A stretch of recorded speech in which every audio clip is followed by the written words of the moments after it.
WhatsApp everyone, কেমন আছেন সবাই? তো আজকে আমরা যাচ্ছি হচ্ছে ঢাকা থেকে কাপাসিয়া, অর্থাৎ প্রায় 45 কিলোমিটার। আপ ডাউন হচ্ছে টোটাল 100 কিলোমিটার আমরা রাইড করব। আর এখন ঘড়িতে সময় হচ্ছে সকাল 6:30। তো 6:30টার দিকে আমরা রওনা দিয়েছি। আর চারিদিকে প্রচুর কুয়াশা আর প্রচুর শীত। তো এই শীতের মধ্যে রাইড করার একটা মজাই আলাদা। আর আমরা সকাল সকালে যেহেতু বের হয়েছি, তো আমরা চিন্তা করতেছিলাম যে আমরা একটু রস খাবো, তাই আমরা সকাল সকাল বের হয়েছি। আর সাথে আমি একা যাচ্ছি না, আমার সাথে সামনে দেখতেই পাচ্ছেন আরেকজন আছে। তো আমরা দুইজন মূলত যাচ্ছি। তো সামনে যাকে দেখতে পাচ্ছেন সে খুব দ্রুত সাইকেল চালিয়ে যাচ্ছে, তো তাকে আমি ক্রস করতেই পারছি না। তো সে দ্রুত যাওয়ার কারণ হচ্ছে সে আমাকে বলতেছে খুব তাড়াতাড়ি যেতে হবে, কারণ খেজুরের রস সকাল সকাল না গেলে পাওয়া যাবে না। তো আমরা এখন যাচ্ছি জয়দেবপুরের দিকে। জয়দেবপুরের রাস্তায় আমরা আছি, এই রাস্তায় আমরা সরাসরি জয়দেবপুর যাব। তো জয়দেবপুর আইসা এখানে একটা ব্রেক দিলাম। তো এখানে একটা বাজার আছে আর সাইকেলগুলো এখানে পার্কিং করছি, আর এখানে একটা চা অর্ডার দিলাম। তো চাটা খেয়ে এখন সাইকেলটা তালা মারতে হবে। তালাটা মাইরা আমরা ঠিক সামনের দিকে যাব, ওইখানে গেলে হয়তো বা রস পাওয়া যেতে পারে। তো ঢুকে পড়লাম বাজারের ভিতরে, আর সাইকেল ওইখানে পার্কিংয়ে রেখে আসছি।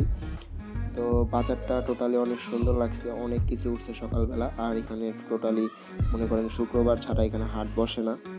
তো আমরা রস খুঁজতে খুঁজতে এখানে রস পেয়ে গেলাম। তো রসের দাম অনেক চাইতেছে, তো এত রস তো আর আমরা ক্যারি করতে পারবো না, আমাদের 1 লিটারের মতো লাগবে। তো আরেকটু সামনে যাইতেছি, আমরা সামনে রস খুঁজতেছি। তো এখানে রস পাইলাম। তো এখানে 1 লিটারের দাম 100 টাকা চাচ্ছে। তো বড় ভাইয়ের দাম শুনে হাসতাছিল।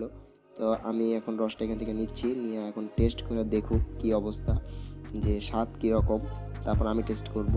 তো উনি খেয়ে যা বললো যে মোটামুটি ভালো, বাট মনে হচ্ছে যে এর ভিতরে পানি মিশাইছে এরকম একটা ফিল হচ্ছে, কারণ মিষ্টি কম। সাধারণত রস এত মিষ্টি মানে এত কম মিষ্টি হয় না, তো উনি এটাই আমাদেরকে বুঝাইতেছিল। তো এরপরে আমি টেস্ট করব, তো উনি আমাকে ঢেলে দিচ্ছে। তো আমি একটু খাইছি। ওকে গাইস, ফাইনালি এখন এখানে নাস্তা করা শেষ। তো এখন আবার আমরা রাইড শুরু করবো। তালাটা খুলি। অ্যান্ড তারপর আমরা সাইকেল নিয়ে আবার চলে যাচ্ছি। এখানে হালকা একটু নাস্তা করছিলাম এই দোকান থেকে। অ্যান্ড সাইকেল নিয়ে আমরা আবার রওনা দিচ্ছি কাপাসিয়ার দিকে। এখন আমরা জয়দেবপুর থেকে যাব কাপাসিয়াতে। এখান থেকে প্রায় সম্ভবত 25 কিলোমিটার হবে, 25 বা 30 কিলোমিটার হতে পারে আনুমানিক, আমার সঠিক জানা নাই। আর আমি যেহেতু নতুন ক্যামেরা নিছি, তো এই ক্যামেরার সাথে এখনো আমি কোনো মাইক্রোফোন সেট আপ করতে পারি নাই, তাই আমি এটা ভয়েস ওভার ভিডিও বানাইতেছি। তো এটা আপনারা ক্ষমা সুন্দর দৃষ্টিতে দেখবেন। আর উনি আমার জন্য এখানে একটু দাঁড়াইছিল, বাট আমি একটু পিছনে পড়ে গেছিলাম। তো এইভাবে রাইডটা চলতেছে, আর আমরা অনেক উপভোগ করতেছিলাম রাইডটা। আর যত সামনে আগাইতেছিলাম তত কুয়াশার পরিমাণটা আস্তে আস্তে কমে যাচ্ছে।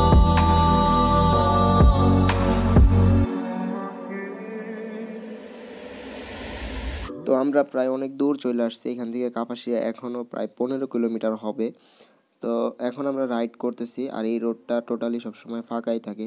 তো এখানে ফাঁকা থাকার কারণটা হচ্ছে এখন অনেক সকাল, এখন মেবি 10টা বাজে। তো এত সকালে এই রোড দিয়ে তেমন একটা গাড়ি চলতেছে না। আর এই রোডে কখনো কোনো বাস চলে না, এরকম সিএনজি অটো আর ট্রাকগুলাই চলে। তো আমরা এর উপর দিয়ে আর কি রাইড করে যাচ্ছি, নিরিবিলি একটা রাইড করে যাচ্ছি, আর বড় ভাইয়ের সাথে গল্প করতে করতে আগাচ্ছি। তো এই পরিবেশটা আমার খুবই ভালো লাগতেছিল, আমি খুব উপভোগ করতেছিলাম। তো আমরা যেহেতু সকালবেলা অনেক সকালবেলা বের হয়েছি, বাট আমরা এখনো ফটোগ্রাফি করতে পারিনি। তো এখন আমরা এখানে একটা বিরতি দিব সামনের ব্রিজের উপরে, অ্যান্ড বিরতি দিয়ে এখানে আমরা একটু ফটোগ্রাফি করব। আর সাইকেলের অবস্থাটা একটু খারাপ, সাইকেলটা ধুয়ে নিয়ে আসছিলাম, বাট সাইকেলের অবস্থা খুবই খারাপ, আপনাদেরকে দেখাচ্ছি। তো এখানে হালকা পাতলা আমরা একটু ফটোশ্যুট করব। তো দেখেন আমার সাইকেলের কি অবস্থা, মানে কুয়াশার পানি এখানে জমছে, আর এখানে ধুলাবালি সব আটকাইছে।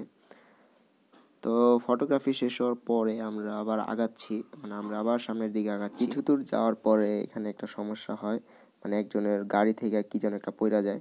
তো উনি সেটা দিয়ে আসতে যায়, বাট আলটিমেটলি কোনো লাভই হয় না, ওনারা ওইটা ফেলেই চলে গেছে, বাট কোনো লাভই হয় না। আর আমি যে অ্যাকশন ক্যামেরাটা দিয়ে এখন ভিডিও করতেছি, তো এই ভিডিওটা মূলত মাইক্রোফোন ছাড়াই এখন রেকর্ড করা হচ্ছে, জাস্ট রেকর্ড দিচ্ছে, আর বাসায় আমি এখন ভয়েস ওভার দিচ্ছি। তো আমি কিছুদিন পরে এটার ভিতরে আমার যে মাইক সেট আপটা সেটা আমি রেডি করব, অ্যান্ড আপনারা অবশ্যই এই ভিডিওগুলো পাবেন। তো অবশ্যই অবশ্যই আমার চ্যানেলটা আপনারা সাবস্ক্রাইব করে রাখবেন, এবং ভিডিও যদি পেতে চান তো বেল আইকনও প্রেস করে রাখতে পারেন, অ্যান্ড অবশ্যই অবশ্যই ভিডিওতে লাইক দিবেন।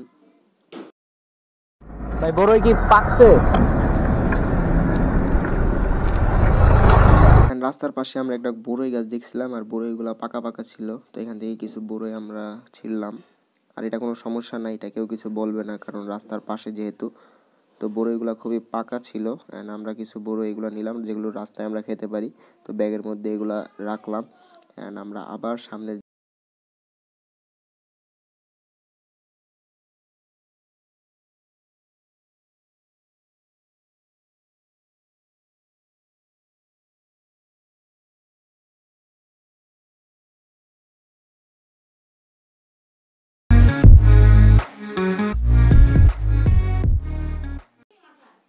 তো অনেক দূর যাওয়ার পর আমরা এখন এই যে কাপাসিয়া রোডে ঢুকতেছি। তো এই রোড দিয়ে আমরা সোজা চলে যাব কাপাসিয়াতে। তো বড় ভাইকে বলতেছিলাম যে ভাই একটু দাঁড়ান। তো উনি বললো যে দাঁড়ানোর প্রয়োজন নাই, তাড়াতাড়ি চলো, আমাদের তাড়াতাড়ি কাপাসিয়া যেয়ে ওখানে নাস্তা করতে হবে, কারণ প্রচুর ক্ষুধা লাগছে ওনার। তো এখানে উনি দাঁড়াবে না, উনি ডাইরেক্ট কাপাসিয়া বাজারে যাইয়া দেন ওখানে যেয়ে আমরা নাস্তা করব। অ্যান্ড কাপাসিয়াতে ঢোকার পরে আমি আসলে বুঝতেই পারি নাই যে এত সুন্দর হবে চারপাশটা। এই রাস্তাটা একদম ফাঁকা আর একদম নতুন একটা রাস্তা করছে, বাট এই রাস্তায় কোনো গাড়ি চলতেছে না, মানে নিরিবিলি একটা পরিবেশ, পাখির চারিদিকে ডাক, অনেক সুন্দর লাগতেছিল আমার কাছে। অতঃপর আমরা একটা বাজারে গিয়ে দাঁড়াই। তো আমরা ভাবছিলাম যে এটাই মনে হয় কাপাসিয়া বাজার, বাট ম্যাপ দেখে যা বুঝলাম এটা কাপাসিয়া বাজার না, কাপাসিয়া বাজার এখান থেকে আরও প্রায় 7 কিলোমিটার। তো এখানে ভুলে বসত আমরা দাঁড়ায় পড়ছিলাম। তো আবার আমরা এখান থেকে রাইড শুরু করছি।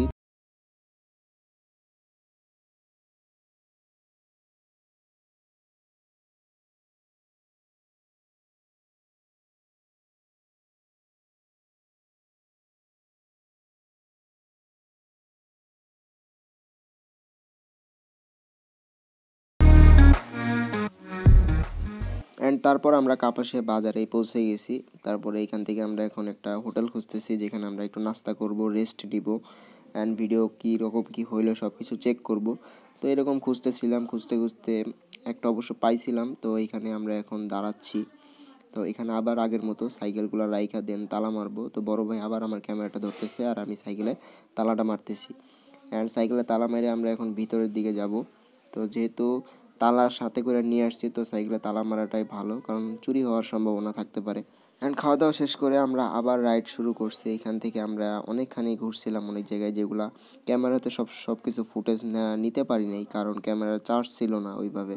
তো সব কিছু ফুটেজ আমরা নিতে পারি নাই। তো যতটুকু চেষ্টা করছি ততটুকু রোডের ফুটেজ নেওয়ার চেষ্টা করছিলাম। তো এই ছিল মূলত আমাদের কাপাসিয়া রাইডের একটা ভিডিও। তো এখন বাজে হচ্ছে দুপুর 3:30, আর এখন আমরা এমন একটা জায়গায় আসছি, সেই জায়গাটা এখান থেকে আর কি রাইডটা শেষ হয়ে যাবে। এখন আমরা বাসায় রওনা দিব। তো এখনও বড় ভাই আমার সাথেই আছে, তো সেইখানে মোবাইলে দেখতেছে তার ভিডিও ফুটেজগুলো কেমন আসছে। তো আজকের রাইডটা মূলত এই পর্যন্তই। প্রায় আজকে এখনও এখান থেকে কালীগঞ্জ যেতে হবে, দেন বাসায়। তো এখনও অনেক দূর, প্রায় ধরেন 20 কিলোমিটার। তো আজকে টোটাল রাইড হলো 95 কিলোমিটারের কাছাকাছি। তো আজকে বিগ একটা রাইড দিলাম। তো শরীরে এখনও তেমন একটা ক্লান্ত অনুভব দিতেছে না, এখনও পর্যন্ত সব ঠিকঠাক আছে। আর সাইকেলের অবস্থাটা একটু খারাপ ছিল, বাট এখন ঠিক আছে, কোনো সমস্যা দিতেছে না, সব কিছু ওকে আছে। আর বড় ভাই এখনও সামনে আছে। তো আজকে রাইডটা এখানে শেষ করে দিচ্ছি, দেখা হবে নেক্সট কোনো ভিডিওতে। আর অবশ্যই যদি ভিডিওটা ভালো লাগে অবশ্যই একটা লাইক দিতে ভুলবেন না, এবং চ্যানেলটা অবশ্যই সাবস্ক্রাইব করে দিন। আর ফেসবুক থেকে যদি দেখে থাকেন তো অবশ্যই ফলো দিয়ে দিন। তো নেক্সট ভিডিও পেতে অবশ্যই চ্যানেলটা সাবস্ক্রাইব করতে হবে। তো দেখা হচ্ছে নেক্সট কোনো ভিডিওতে, সে পর্যন্ত আপনারা ভালো থাকুন। আল্লাহ হাফেজ।